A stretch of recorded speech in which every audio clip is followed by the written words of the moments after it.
Don't tell me to move, okay? I asked you to move out the way, please. Okay? What you got to remember, okay, Right. is an actual pedestrian has right of way. Right, okay. Okay, There's so you need to police verify that. coming. Yep, and I'm not blocking that Don't police need to car. You alright? I'm very well, how are you? Yeah, not bad, yeah. Just Good. wondering why you were filming, for any particular reason? Well, do you mind identifying yourself properly instead of just showing that? What's your name? It's Cat Warnett. And your shoulder number. 4518 SE. Thank you very much. Why are you filming the police station? Because I'm doing. Because I want to. Huh? Because I want to. Okay. That's all I wanted to know. Yep, it's a public building. Yeah. And so I'm filming a Okay, public that's building. fine. We have to ask because the terrorist threat is quite high. It's quite severe at the moment, okay? Do you suspect me of being a terrorist? No, not at all. What does a terrorist look like? Exactly. Exactly. So why Thank even you. bring that up? I'm just going to help a gentleman that's just hit his head, okay?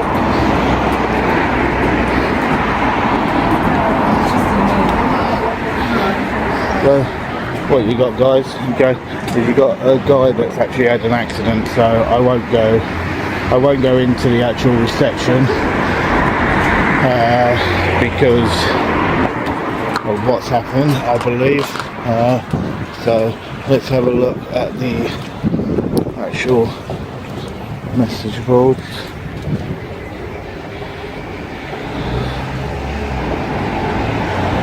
So here for what, total of what, 15 seconds,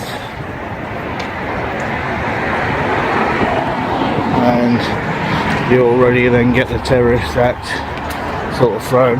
Okay, as I said, guys, I won't go into the actual reception part purely because I do believe that there is a gentleman that had a fall and has cracked his head open, and the paramedics are actually with him just inside, and I do believe that the fall happened just on that corner, just by that. This audit starts calmly, but the very first interaction sets a worrying tone.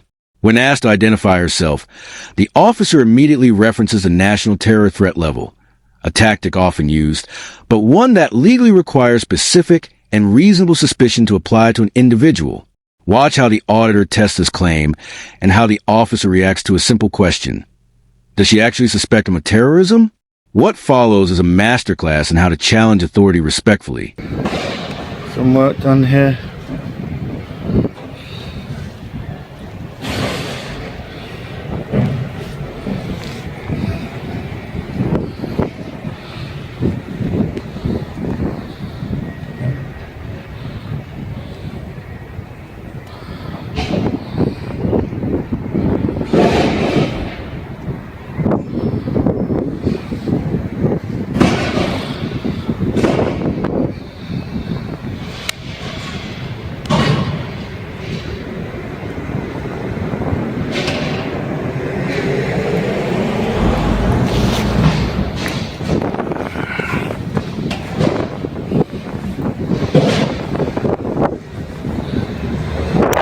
I do believe there is someone in that marked vehicle there, from what I can see.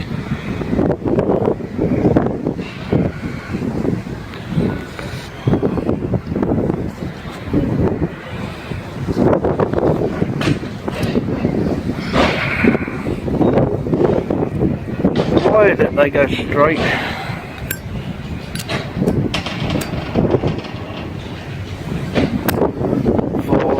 Mentioning terrorists. They must think that everybody that walked past the station is a terrorist, which is a little bit bonkers.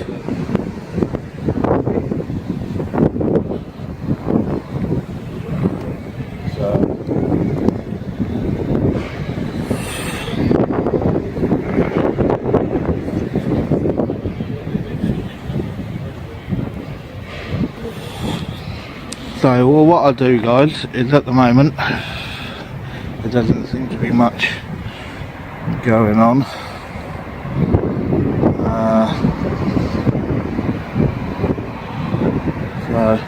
And what I'll do is I'll cut away. This quiet moment is more significant than it appears.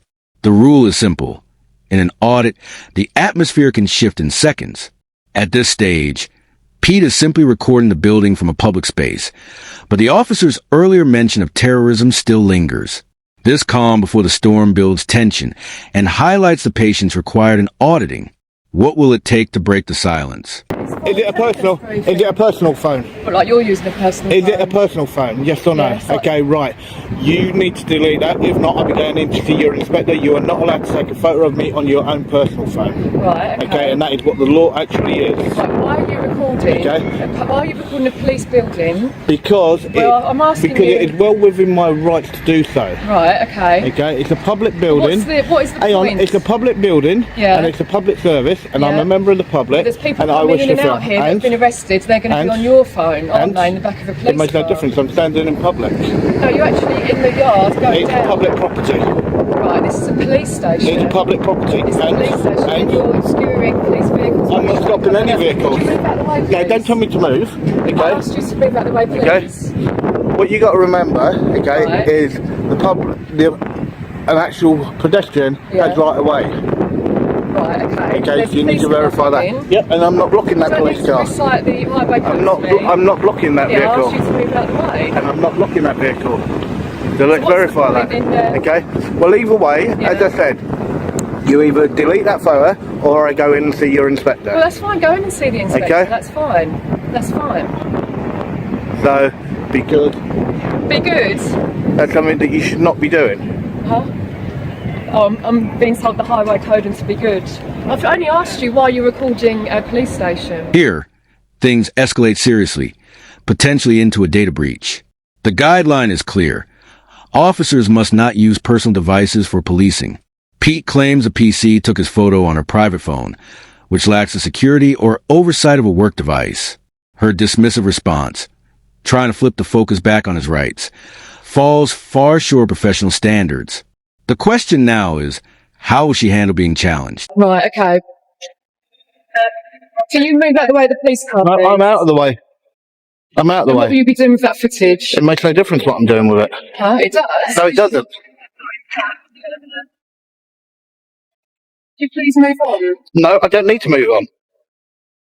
So, Don't tell me to move on. This doesn't mean anything. Don't tell me to move on. I don't need to move on. We do have powers to stop the search. Yeah. Section 43 of the Tase. Oh, so you're going to use section 43? So what is your actual reasonable suspicion then? What is your reasonable suspicion? And if you actually believe that I'm a terrorist, then actually go in and actually contact your counter-terrorism team. Okay? And then if they've actually got suspicion on me, then fine, then use section 43. Yeah, I'm telling Until you then, good. I'm not you saying actually that I don't have that. Yeah, so you're telling me what you're doing. I'm telling Well, no, you need to make sure that you have reasonable suspicion, because otherwise it's unlawful. Yeah, and So don't tell me what to do, okay? Honestly, you just need to move on, not me, you. I'm on a highway too. Okay? Pathway. Okay? I know, you're just a little snotty-nosed, stuck-up cow, nothing more.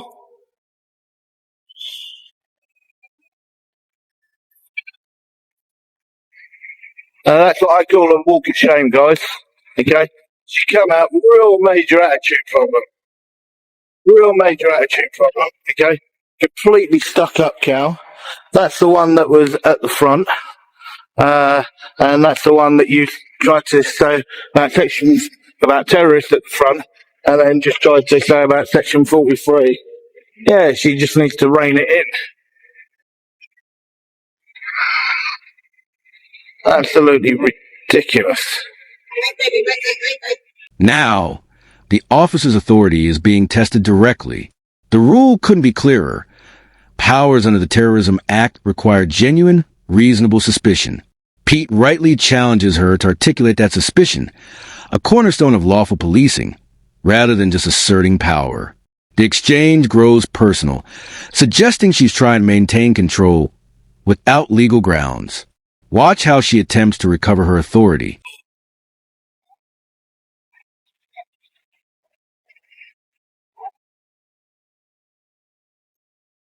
Okay, and I will see if sergeant or an inspector is free. When I sort of do get the actual name, I may lose you for a split second on the camera, but then I will come back. But yeah, what a right stuck up little cow, and that's what she was, a stuck up cow. Now, you know, guys, I do apologise for that. Don't not be responding that way, but when you got somebody and they're stuck up, and they think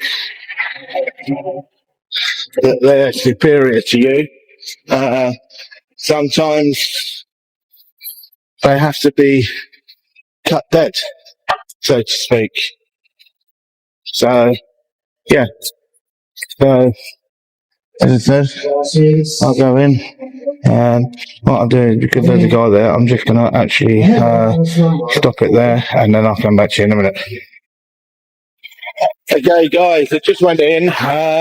There is no duty sergeant or duty inspector. This next moment is a vital step toward accountability. One of the most basic principles of policing is that a supervisor should be available to address complaints. Pete requests to escalate his concerns about the officer's conduct, only to find a shocking lack of leadership. The absence of senior staff raises serious questions about oversight and professionalism at this station. And the inspector that I need to get hold of that is currently on shift is Inspector Best. Okay, so I will do that. And yeah, as you know, that when you look at it, that goes what she did goes against GDPR. So yeah, so that's what it come down to, and I will put everything in that I need to for that. So I'll just do one last walk past him in this way, and then I will then crack on.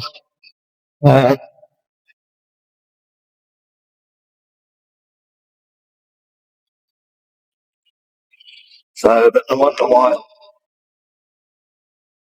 their constables here talk the way that they do when they've got no senior staff here. So it's an absolute joke.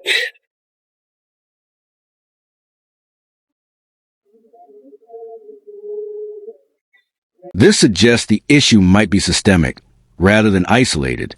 In a healthy work culture, good supervision should improve conduct. Pete connects the junior officer's unprofessional behavior to the confirmed absence of any senior leadership. This reframes earlier incidents, not just as individual missteps, but as symptoms of a deeper problem, a station operating without real accountability. Within their rights to do whatever they want and however they want.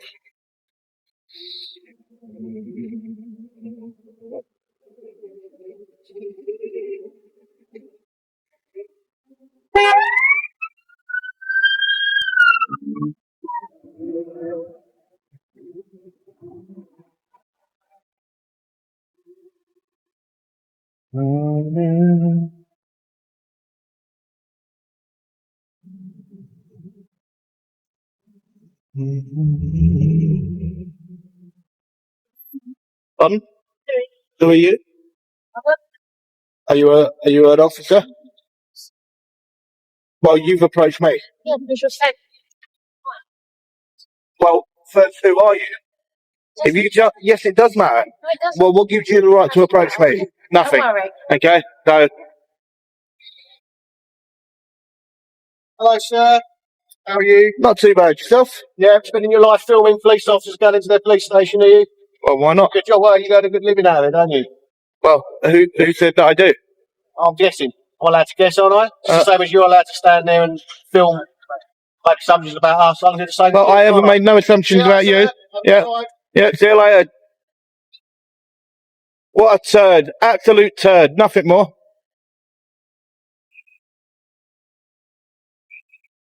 Complete turd.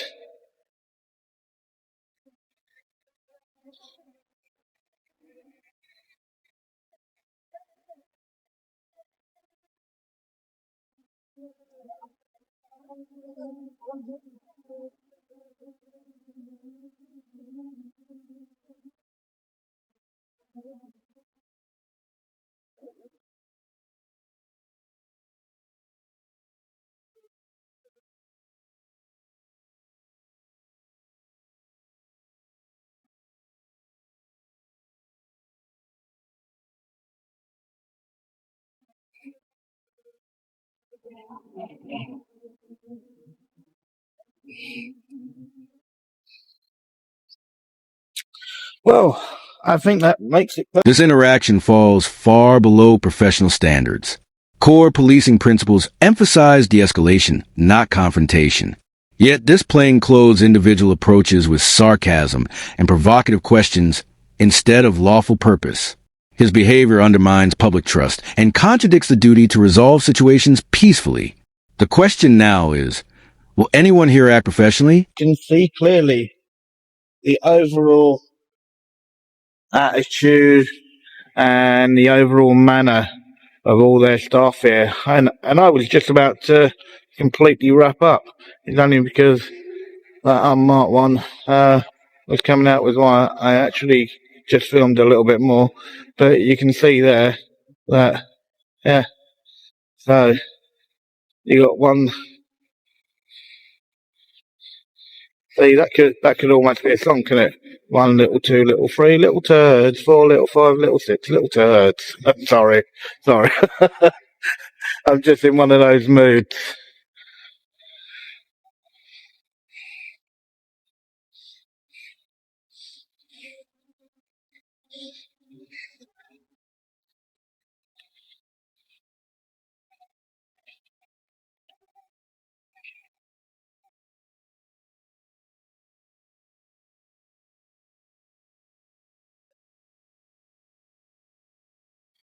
Well, he obviously didn't remember that the gate's shut, open, inwards.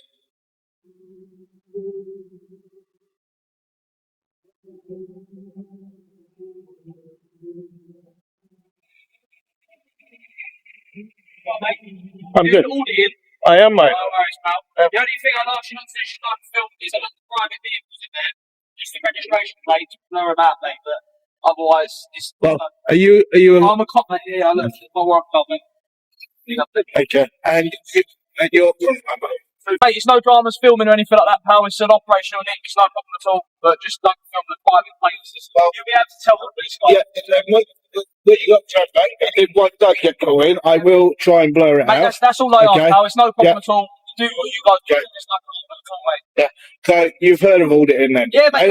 Have you met many auditors? Yeah, I've met a few people. It's no problem at all. Like, do you know what I mean? It's a big thing. I know you get followers on YouTube and all that sort of stuff, so that's no problem at all, mate. Just what I ask is, like, this is my personal car, for argument's sake. So No, that's why I turned the camera the other way. Yeah, so that's fine, Yeah. mate. And like my colleagues one there, but yeah, mate, you crack on, do what you got to do. No my worries. colleagues might stop and speak to you again. Do you know what I mean? Obviously, Well, I will say one thing. Yeah. Right, I've been here for about 20 minutes or so, and do you want me to tell you something? Go on. You are the only one that's actually approached me in the correct manner, right? And actually been very, very professional and very polite. Mate, that's When I look at the other two officers that have actually come up to me, the arrogancy of those officers, okay, they shouldn't be working anywhere near I the can't cops. speak for my colleagues. No, but I know you can can't. speak I know to you can't. so- And no, that's why I wanted to actually just tell you that. Okay, that's the way. And so far, when I look now, I know I've just been in because I know that I know that you don't have a duty sergeant here, and you don't have a duty inspector here. Okay, which is absolutely madness. But yes, it's the teams that are based here. There's specialist teams that are based out here. This is why it's not like a response team police station. So there's the gangs unit for this and everything. So. But yeah, so that's all I can ask. I've got to go for a meeting, mate. No worries. Clip 8. The frustration is clear and understandable. One of the hardest part of auditing is staying composed through repeated hostility. After several tense encounters, Pete uses dark humor to process the disrespect he's faced. It's a raw, human moment that captures emotional strain of holding authority to account. Can anyone at this station turn things around? No, you can see there, guys. So when you actually look, what a big difference, okay, from the a minute can make, if that you get that copper there, yep, introduce himself, warrant card out, okay, and everything else. Yep, I know he mentioned private plates, yeah, as you guys know, okay, I try not to get private plates, but it is going to happen. It is going to happen, and I try not to. But when you then look at the arrogancy of those other constables, it just really, really does make you laugh. And you've got to look at it and you think, really? So, right, guys, I think on that note, I think I will actually wrap it up there, and I will call it a day at that point. So, because, as you heard him say, there's no duty sergeant, no duty inspector, as I already knew. So I'll address that problem regarding that. This audit perfectly demonstrates 3 key lessons. First, calm professionalism de-escalates. Arrogance provokes. The inspector proved this. Second, knowing your rights, especially around public filming and police powers, is essential for accountability. Finally, without proper supervision, even basic professional standards can quickly collapse. What was the most revealing moment for you? Let me know in the comments, and don't forget to subscribe for more educational breakdowns. This video is for educational purposes only and not legal advice. Always check your local laws. Peace out. Victory hand.